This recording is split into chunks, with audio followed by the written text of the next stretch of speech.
At the Tri-County Auto Salvage Auction in Columbus, Ohio, Isaac Hartwell raised his hand and bought 17 cars nobody wanted, all of them for $2,500.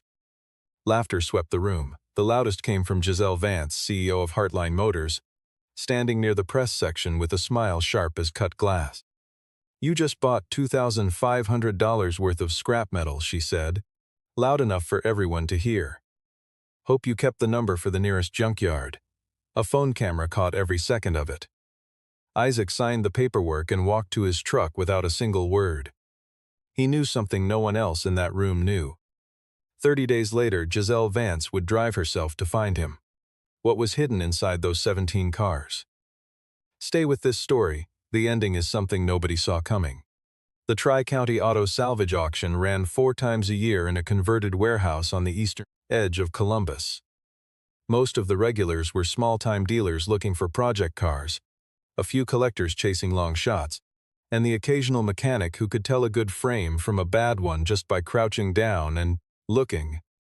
Isaac Hartwell had been attending for 3 years. He always came alone, always arrived early, and always wore the same faded green flannel shirt that made him look like he belonged more in someone's backyard than at a bidding floor. His truck was a 2004 model with a cracked passenger mirror and a tailgate that didn't close all the way. He had no assistant, no business card, no company name on the side of his door. To anyone watching, he was exactly what he looked like, a single man with a small budget and no particular plan. But Isaac had been tracking Lot 17 for 6 weeks, not casually, methodically. He had requested the full vehicle identification list from the auction house 4 days after the lot was posted, cross-referenced every number against production records stored in 2 binders his late father had left behind in a storage unit in Dayton, and driven out to the lot on a Tuesday morning when the facility was quiet to walk between the black vehicles with a flashlight and a notepad. Most people who glanced at those 17 cars saw rust, broken glass, stripped interiors, missing engines, and decades of accumulated neglect. Isaac saw a different set of facts entirely. 3 of the 17 cars carried specific identifiers that the auction listing had not bothered to mention, because the people who prepared those listings were not looking for what he was looking for. Car number 7 was a 1967 Ford Mustang Boss 302. The exterior was a disaster, layers of blistered paint, a collapsed front quarter panel, no seats, no glass in the rear. But Isaac had taken a wire brush to the firewall on his Tuesday visit and found the vehicle identification number stamped into the original metal, clean and unaltered. The number matched a production sequence that corresponded to fewer than 200 vehicles ever built. In the collector market, a verified Boss 302 in any restaurable condition was worth somewhere between $40,000 and $55,000 when the work was done right. Car number 12 was a 1969 Pontiac GTO with a missing engine but a body that had somehow survived decades in a dry storage facility before ending up in an Indiana estate sale. The chrome trim was intact, the floor pans were solid, and the original color code was still readable on the door jamb. A matching replacement engine was available through 3 different parts networks Isaac had dealt with for years. Restored, it would bring $30,000 to $35,000. Those 2 cars alone justified the price of the entire lot several times over. But it was car number 3 that Isaac kept returning to. It sat at the far end of the row, half buried under a collapsed tarpaulin, so corroded and shapeless that 2 different dealers had walked past it without stopping. He had noticed it only because of the roofline, a particular geometry that matched a set of photographs in one of his father's binders. Carter Hartwell had been a restoration engineer for nearly 30 years before his death, a man who had worked on hundreds of significant American vehicles and kept notes on all of them. One entry from 1991 described tracking a prototype vehicle from the defunct Callahan Motor Company, a 1971 V8 development chassis that had been the sole surviving physical record of a proprietary engine series Callahan had been developing before the company folded in 1973. Carter's notes described the car as likely destroyed, but also listed a frame identifier that would make it unmistakable if it ever surfaced. Isaac had crouched under car number 3 with his flashlight for 4 minutes before he found the stamp in the mud-caked chassis rail. Cal V8 71 P01. He photographed it, stood up, brushed his knees clean, and walked back to his truck. He did not tell anyone, he did not call anyone. He drove home, ate dinner, put his daughter Maya to bed, and spent 2 hours at the kitchen table reviewing his notes before going to sleep. He had $2,800 in his checking account. He would offer $2,500 and keep the rest for fuel and equipment. The morning of the auction, his phone rang while he was loading chain equipment into the truck bed. It was Connor Walsh, his closest friend and occasional second pair of hands in the garage. Connor had helped Isaac move cars for years and knew better than to ask unnecessary questions. But even he had doubts. "You're actually doing this," he said. Isaac said he was. "Those cars are wrecks, man. I've seen them," Isaac said he knew. "And you're putting in almost everything you have." Isaac said that was correct. There was a pause on the line. "All right," Connor said finally. "Call me when you need help hauling." Isaac closed the tailgate as well as it would go and drove toward the warehouse. On his left wrist, as always, was his father's watch, a mechanical piece that had stopped running sometime in the winter of 2012 and that Isaac had never sent out for repair. He wore it anyway. Some things you keep not because they work, but because of what they represent. Giselle Vance arrived at the Tri-County warehouse 40 minutes into the registration period, flanked by Adrian Cole, Heartline Motors' chief legal counsel, and a small cluster of journalists from 2 automotive industry publications. She wore a navy blazer over a white shirt and moved through the room in the particular way that people move when they are accustomed to being the most important person present, not aggressively, just with a settled certainty that the space would accommodate them. At 28, Giselle was the youngest chief executive in Heartline's 30-year history. The company operated in the upper mid-tier of vehicle commerce, high-end used inventory, curated auctions, fleet consulting for corporate clients, and under her leadership in the preceding 2 years, revenue had grown significantly. A Forbes profile 3 months earlier had described her as a precision instrument in a blunt force industry. She had kept the article framed on the wall behind her desk, not out of vanity but as a reminder of the standard she had set for herself. Her purpose at the Tri-County auction was specific and limited. Heartline was preparing a showroom display of restored American classics for an upcoming industry event in the fall, and her acquisitions team had flagged 2 vehicles in the current inventory as candidates for purchase. Neither was in Lot 17. She had no interest in Lot 17. She was aware of it the way anyone in the room was aware of it, as the pile of unsellable vehicles that would probably go for scrap value if anyone bought it at all. When she first noticed Isaac, he was crouching beside one of the cars in the lot, his back to the room, running his hand along the base of a door panel. She registered him the way an experienced professional registers irrelevant information, briefly, categorically, without retention: flannel shirt, old truck in the lot, solo bidder at a salvage lot. Not a factor. She moved on toward the registration desk and did not think about him again until the bidding on Lot 17 began. The lot came up midway through the session. The auctioneer's assistant read out a summary description: 17 vehicles, mixed years, mixed condition, no running engines confirmed, sold as is with no title guarantees on 4 of the units. The opening bid was set at $500. The room was quiet. A few people glanced over without raising their paddles. Isaac raised his without hesitation and said clearly, $2,500. The auctioneer confirmed it. A beat passed. No competing bid came. Another beat. Going once, the auctioneer said. The room stayed still. Going twice, a few heads turned toward Isaac. Some people smiled. Sold. The gavel came down. The laughter started at the edges and spread inward. It was not cruel. Exactly. More the reflexive amusement of people watching someone do something they collectively agreed was foolish. Giselle was standing near the press area when it happened, and something in the moment, the camera pointed at her, the journalists nearby. The easy target of a man in a worn flannel shirt with a bad truck, $2,500 pile of wreckage, pulled a response from her that she would later have difficulty fully accounting for. She said it with the casual authority of someone accustomed to being quoted. He just bought $2,500 worth of scrap metal. Hope he kept the number for the nearest junkyard. The people around her laughed. One of the journalists smiled. The phone camera was already rolling. Isaac heard it. He was 4 rows away, signing the purchase confirmation with the auction clerk. He heard the words and he heard the laughter, and he turned his head and looked directly at Giselle Vance for approximately 3 seconds. His expression did not change. He did not flush, did not square his shoulders, did not open his mouth. He gave a single, unhurried nod in her general direction, not agreement, not submission, just the smallest acknowledgement that he had heard, and then turned back to the clerk and finished signing. The clerk handed him his copies. Isaac folded them into his shirt pocket, picked up the chain equipment he had left near the door, and walked out to his truck. The camera footage ended there, with the crowd still chuckling and Isaac's back already disappearing through the door. The clip was 40 seconds long. By midnight it had accumulated tens of thousands of views, most of them under some version of the same caption. Single dad spends life savings on 17 junk cars, gets roasted by CEO. Giselle's name was in the title of most of them. She saw them before she went to sleep that night. Several people on her team had sent the links with laughing reactions.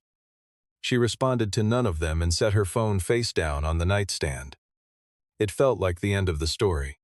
It was not the end of the story.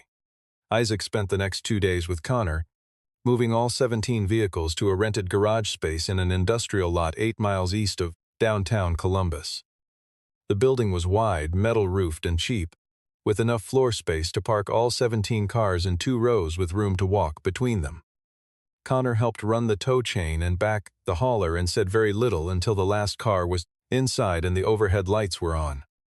Then he stood in the middle of the garage with his arms folded and looked at the rows of ruined vehicles, doors hanging off, windshields shattered, frames pocked with corrosion, and said, "This is a lot of junk." Isaac was already crouching beside car number 3, not responding. "I'm not being negative," Connor said. "I'm just describing what I see." Isaac stood up and looked at the row. "You're describing what's visible," he said.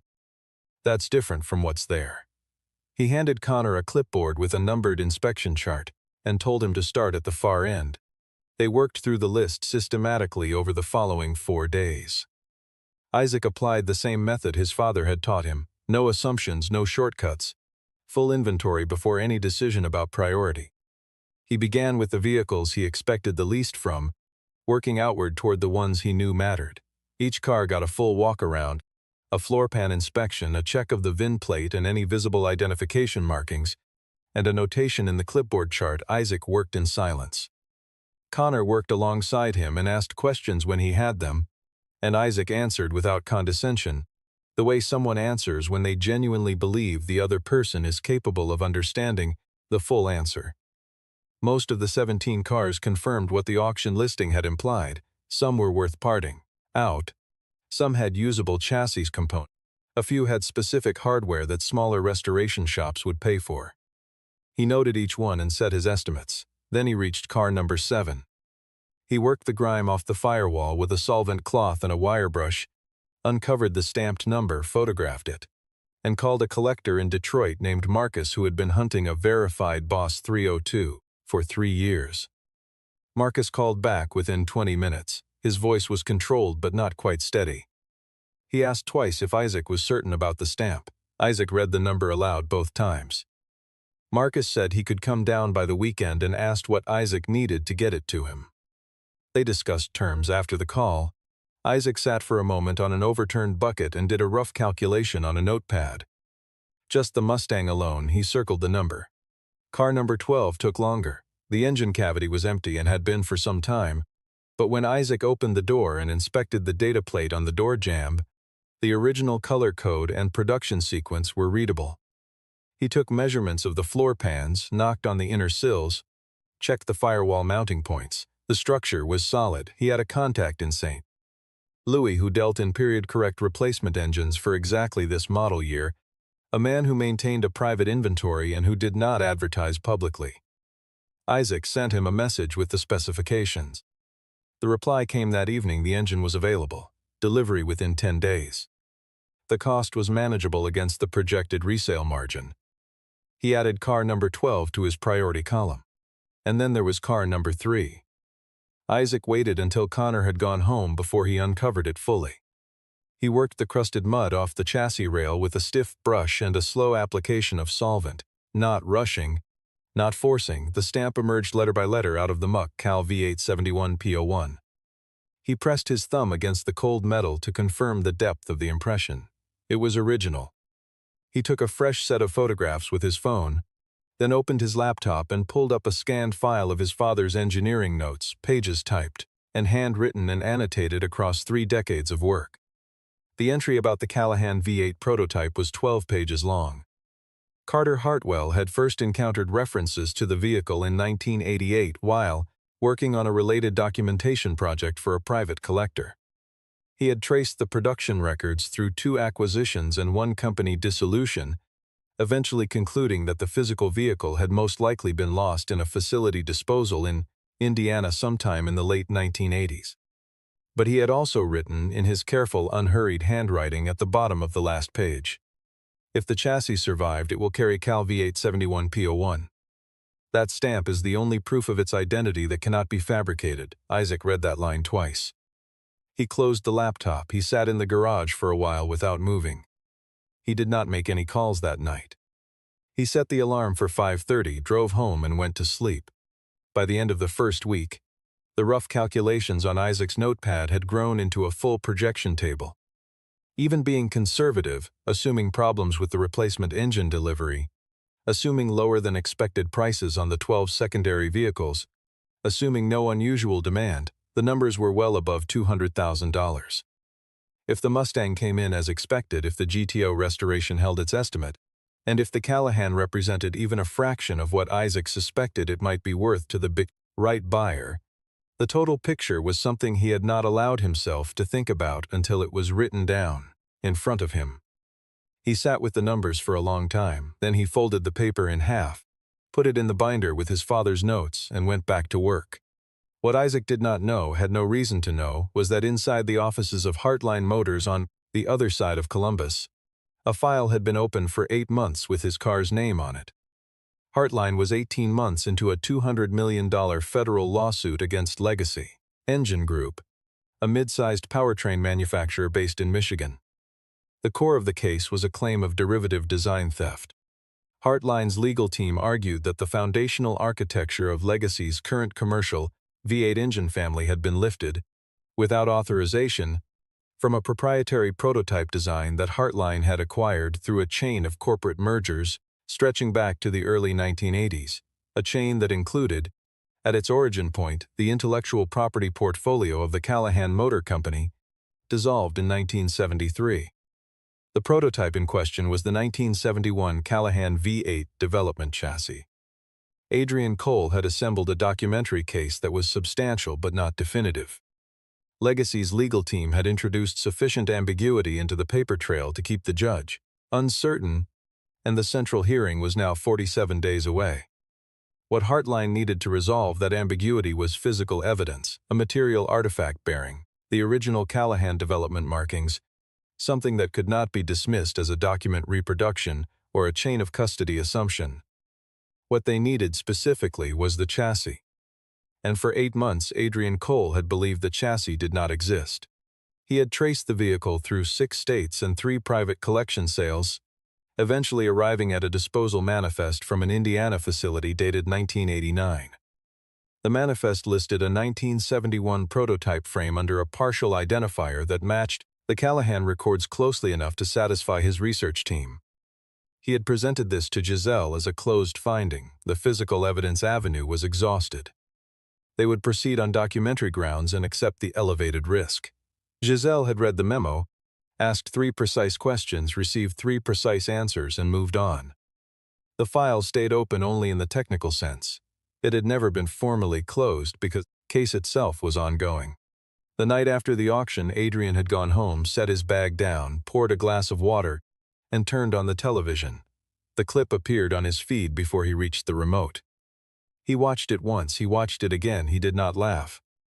He stared at the thumbnail image frozen at the clip's end, the parking lot, the hauler, the 2 rows of wrecked vehicles being lined up near Isaac's truck.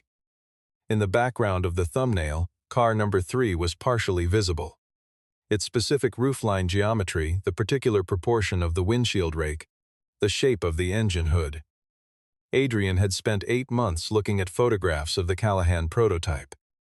His threshold for recognition was lower than most people's. He closed the clip, opened a different application, and pulled up the original vehicle photographs from Carter Hartwell's archived records that his research team had been using as reference material.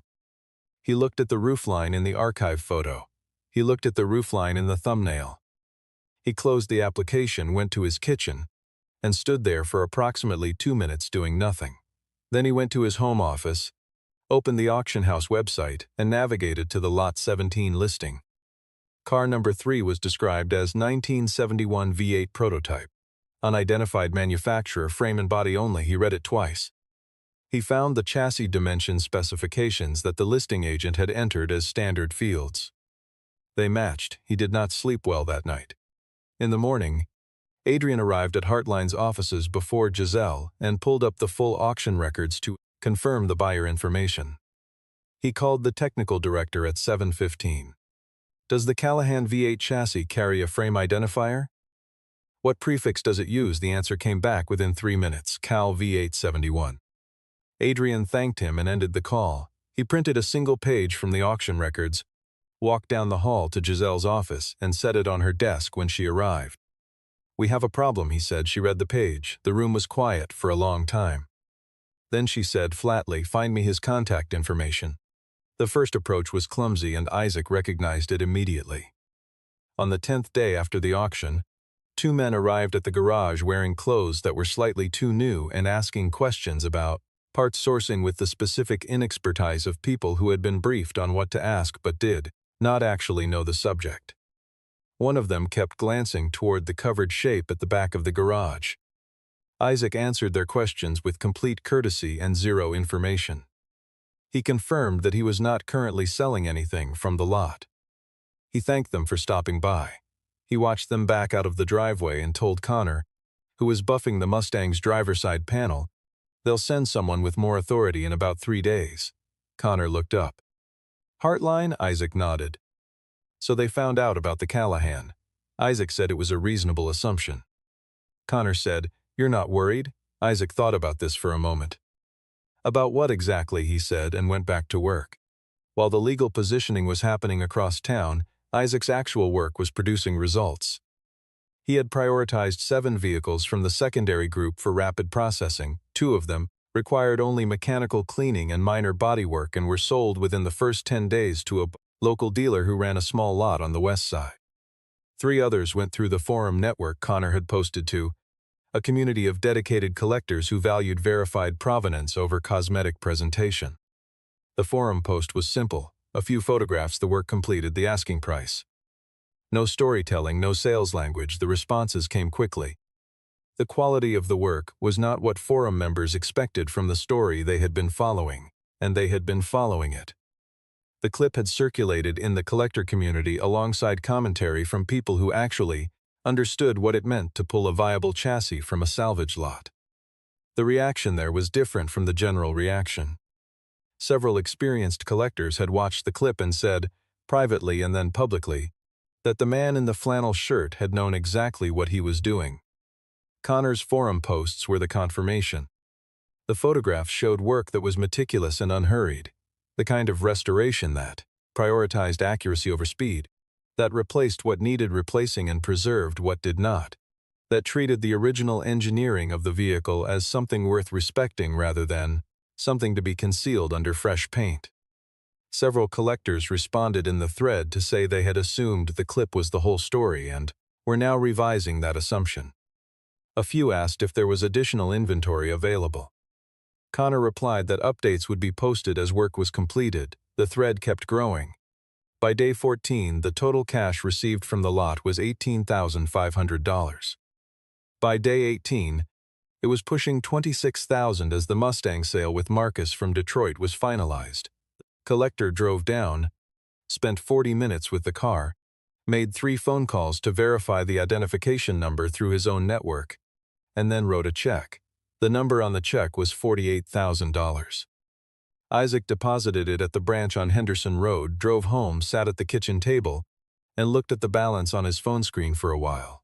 Then he made a grocery list. The second Heartline approach came on day 21. Not intermediaries this time, Giselle herself. Alone, arriving at the garage just after 2 in the afternoon in a gray sedan that she had driven herself. She parked outside, stood at the open bay door for a moment taking in the interior, and then walked in. Isaac was under the Pontiac GTO on a rolling creeper. He heard the footsteps and the change in ambient sound and slid out from under the car without hurry. He saw her, registered her, stood and wiped his hands on a shop cloth. If he was surprised, he did not show it. "I wondered when you'd come yourself," he said. It was a statement, not a challenge. Giselle had prepared for a negotiation. She had a number in mind, a position to open from, a set of responses mapped to the various directions the conversation might go. She was very good at negotiations.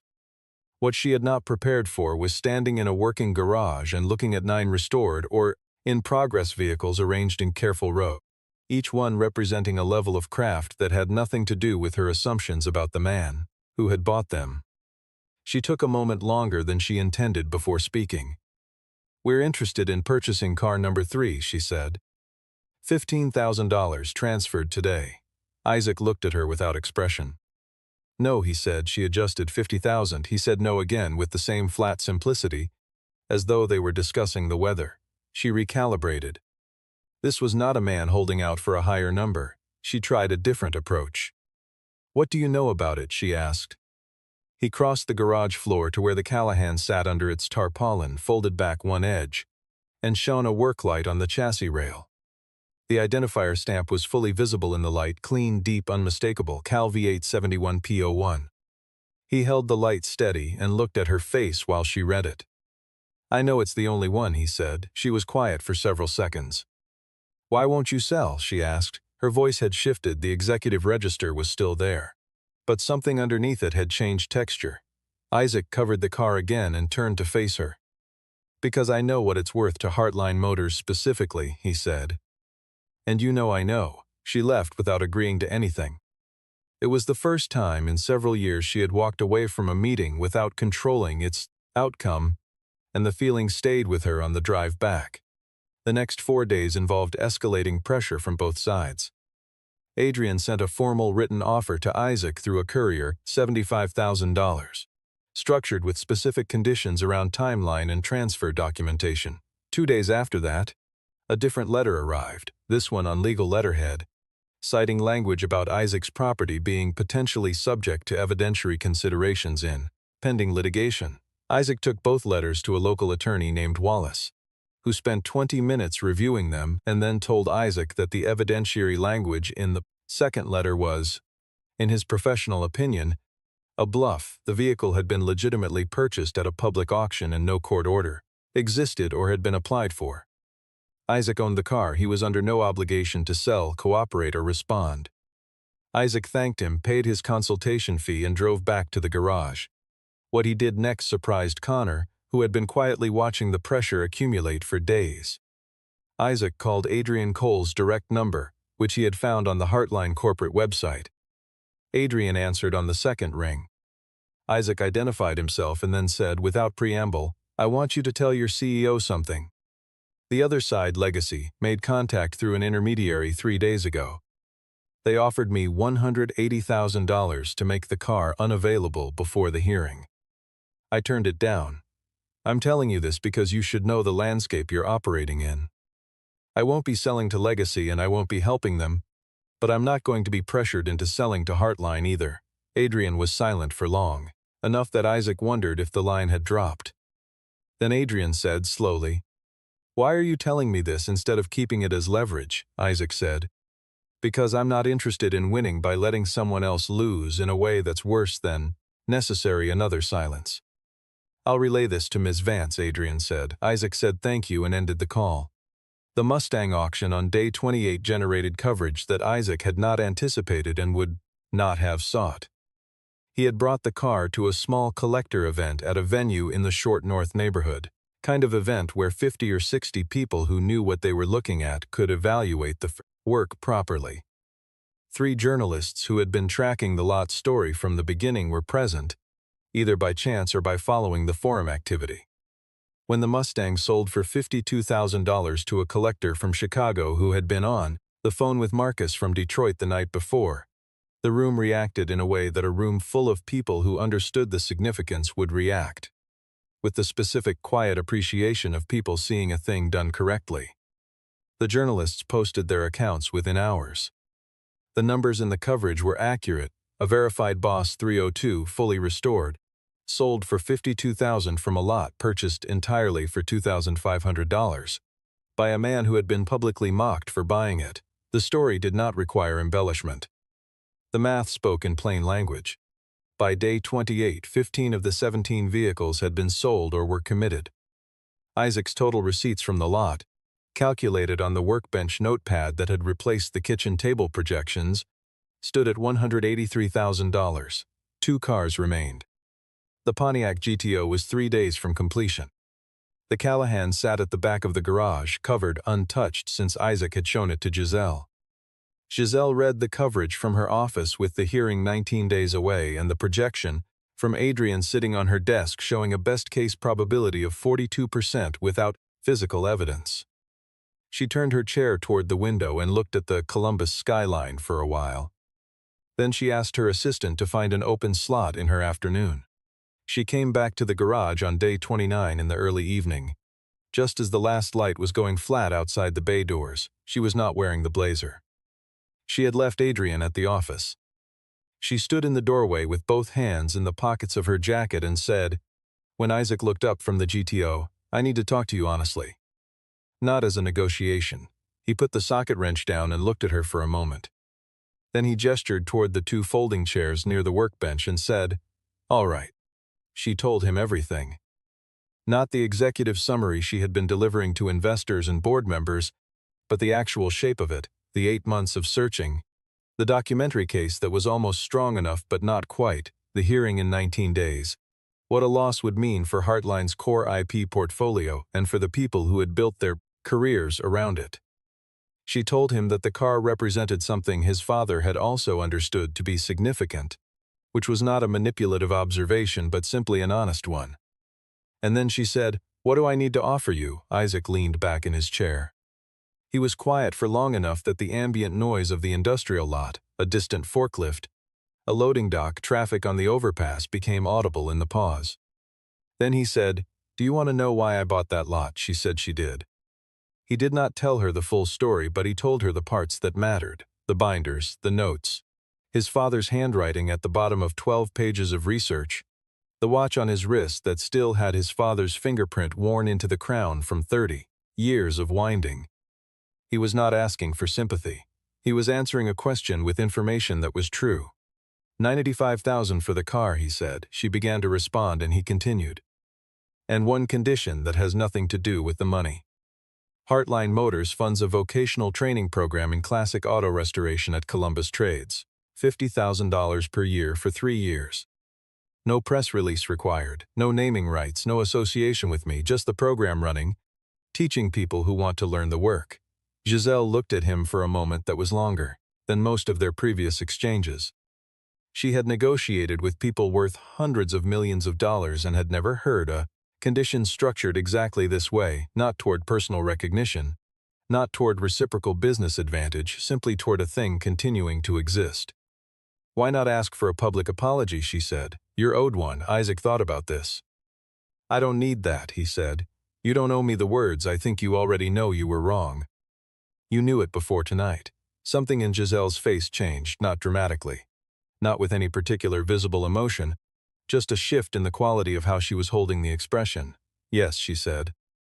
"I knew." She extended her hand across the space between the 2 folding chairs. Isaac shook it once. Connor, who had been working quietly at the far end of the garage and had heard most of it, served as one witness. Adrian, who Giselle called and who drove over within the hour, served as the other. The agreement was written out by hand. Both parties signed 2 copies and Adrian took one. It was 10:47 at night. Isaac made coffee. Connor made a comment about the absurdity of the situation and everyone in the garage laughed, briefly and genuinely, the way people laugh when something very strange has resolved itself into something very simple. The Callahan V8 chassis was documented, transported, and introduced as material evidence at the federal hearing 16 days later. The frame identifier, the production markings, and the provenance chain that Adrian's team had reconstructed from the auction records and Carter Hartwell's archived materials proved sufficient to resolve the documentary ambiguity that Legacy's legal team had been exploiting. The judge ruled in Heartline's favor. Legacy Engine Group was ordered to cease commercial production of the disputed engine variant and to enter remediation proceedings on the revenue already generated. The case would continue in its compensation phase for some time, but the core determination, the one that Heartline had been trying to establish for 2 years, was settled. Giselle heard the ruling in the courtroom, said very little afterward, and declined the celebratory dinner her team had arranged for the evening. She drove home alone. When a journalist asked her about the car story, 3 weeks after the ruling, in the context of a longer profile about the litigation outcome, she gave an answer that her publicist had not reviewed and her communications team had not been consulted on. "I made an inaccurate assessment," she said, "not about the value of the cars. About the value of the person standing next to them. Those aren't the same kind of mistake, but I made both of them at the same time." She did not elaborate, and the journalist did not push. The quote ran in the article without her name on the pull quotation, which was how she preferred it. The Columbus Trades vocational program launched 6 weeks after the agreement was signed, with 12 enrolled students in its first cohort. The curriculum was built around documentation, disassembly, structural evaluation, and period-correct restoration, not the cosmetic shortcut version but the full technical practice. Isaac visited twice during the first semester at the coordinator's invitation, not as a guest speaker and not to take any formal role, but simply to walk through the shop and answer questions from students who wanted to know specific things. He answered them the same way his father had answered him, directly, without simplification, assuming the person asking could handle the full truth of the answer. The Pontiac GTO was the last vehicle from Lot 17 that Isaac worked on. He completed it 4 days after the hearing concluded, rolled it out of the garage into the morning light, and stood beside it for a long time. The color was a deep metallic blue with chrome trim that caught the October light in a particular way, long and clean along the hood line. He had repainted it in the original factory specification, not because it was more valuable that way, but because he had found, in one of his father's binders, a photograph from 1974. Carter Hartwell standing beside a car of exactly this color and this year in a driveway that Isaac did not recognize, squinting against the sun, with the particular expression of a man who is very satisfied with a piece of work he has just finished. Isaac had looked at that photograph a great many times in his life. He had never thought he would have a reason to look at it and then look up and see the same car in front of him. He did not try to explain what that felt like even to Connor, who had been with him for the whole of it. Some things do not require narration. By the end of the 30th day after the auction at Tri-County, Isaac's total receipts from Lot 17, including the sale of the Callahan chassis to Heartline, were $278,000, from a purchase of $2,500. He used a portion to sign a long-term lease on the garage, buy out the equipment he had been renting, and register a business name with the state. Hartwell Restoration. He had business cards printed for the first time in his adult life. He put them in a small stack on the corner of the workbench, next to the coffee maker, next to his father's binders, and left them there for whoever might need one. The GTO he did not sell. He pushed it to the back corner of the garage where it was visible from the main working area. That specific blue, that specific chrome, the hood line exactly right in the fluorescent light. On the corner of the windshield dashboard, where the defroster grid met the glass, he set his father's watch face up, the cracked crystal, the stopped hands, the worn crown. Not repaired, not hidden. Just present, the way the important things always are, if you know how to look. End.